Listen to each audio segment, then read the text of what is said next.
প্রায় অর্ধ শতাব্দী ধরে দুর্গন্ধ, অনিয়ম আর অব্যবস্থাপনায় এলাকাবাসীর কাছে জায়গাটি পরিচিত ছিল এক চরম ভোগান্তির নাম হিসাবে।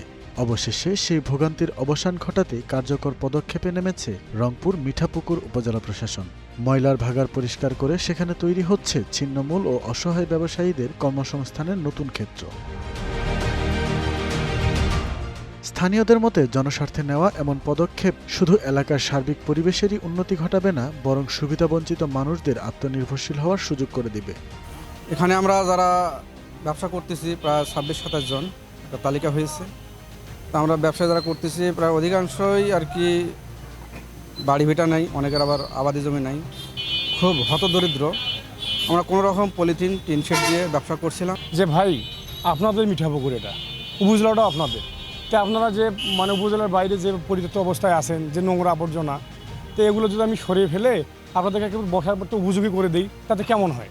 তো আমরা বলছি আলহামদুলিল্লাহ স্যার। এখানে মার্কেটের উদ্যোগ নিয়েছে আমাদের ইয়নো স্যার, খুব ভালো উদ্যোগ যে মিঠাপুকুরের একটা সুন্দর পরিবেশ হবে। উপজেলার সামনে যেহেতু এটা ভালো লাগবে আমাদের। এখানে মনে করেন যে কারো টিন ছিল, কারো পলিথিন, কারো মানে রেক্সিন, মানে একটা মানে বিশ্রী অবস্থা ছিল। স্যার উদ্যোগটা নিয়ে বলতে যে একটা জানা উপজেলার সামনে একটা আমি উদ্যোগ নিচ্ছি, সেটাতে আমরা সবাই সদয় জ্ঞাপন করছি। তবে এই ইতিবাচক উদ্যোগের মাঝেও বাদ সেধেছে অসত্য তথ্য ও গুজব। সামাজিক যোগাযোগ মাধ্যমে দাবি করা হয় দোকান বরাদ্দের নামে অতিরিক্ত অর্থ আদায় করছে উপজেলা প্রশাসন। তবে যাদের জন্য এই আয়োজন সেই ছিন্নমূল ও অসহায় ব্যবসায়ীরা সাফ জানিয়েছেন এসব অপপ্রচারের কোনো ভিত্তি নেই। স্বচ্ছতার মাধ্যমে দোকান বরাদ্দ পেলে পরিবার নিয়ে সোজা হয়ে দাঁড়ানোর স্বপ্ন দেখছেন তারা। স্যার আমাদের কাছে ঠিক কোনো টাকা পয়সা নেয় নাই, টাকা পয়সার কথা বলেও নাই, কোনো কিছু চায়ও নাই। স্যার বলছে যখন মার্কেটের কাজ শেষ হবে সবাইকে মিলি যা হয়, যেটা না নিলে নয় বা যে খুব অল্প দামে দিবে আর কি। উপকার ভালো হবে। আমি তো 47 বছর ধরে আছে, এরকম উদ্যোগ তো কেউ নেয় নাই। এমনকি এমপি টেমপি বহু চলে গেছে, এরকম ব্যবস্থা কেউ করে দেয়নি। আর ইনি আসছে, ইনি পরিষ্কার পরিচ্ছন্নতা এবং অপরিষ্কার ছিল এটা ওদেরকে সরে দিয়ে আবার ওদেরকেই দেওয়ার চিন্তা ভাবনা উনি করছে। সার্বিক বিষয়ে উপজেলা প্রশাসন জানায় অবৈধ দখলদারের উচ্ছেদ করা উপজেলা পরিষদের সর্বসম্মত সিদ্ধান্তেই নির্মিত হচ্ছে এসব দোকান।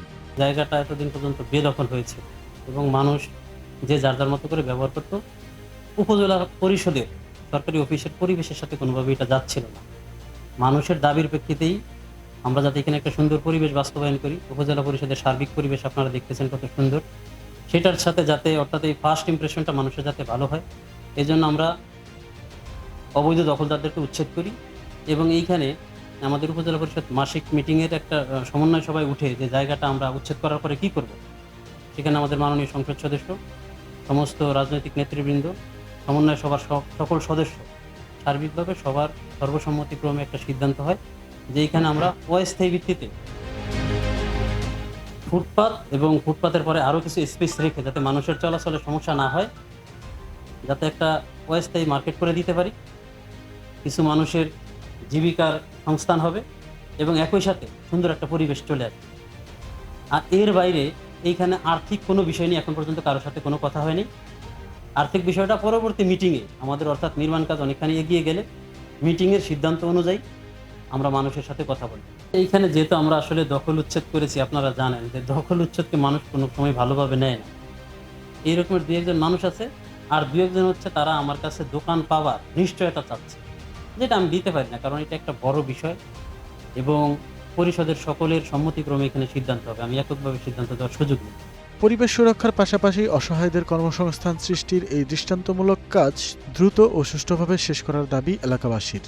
একই সাথে যে কোনো বিভ্রান্তির গুজবে কান না দিয়ে সত্যতার ভিত্তিতে জনমত গঠনে আহ্বান সংশ্লিষ্টদের।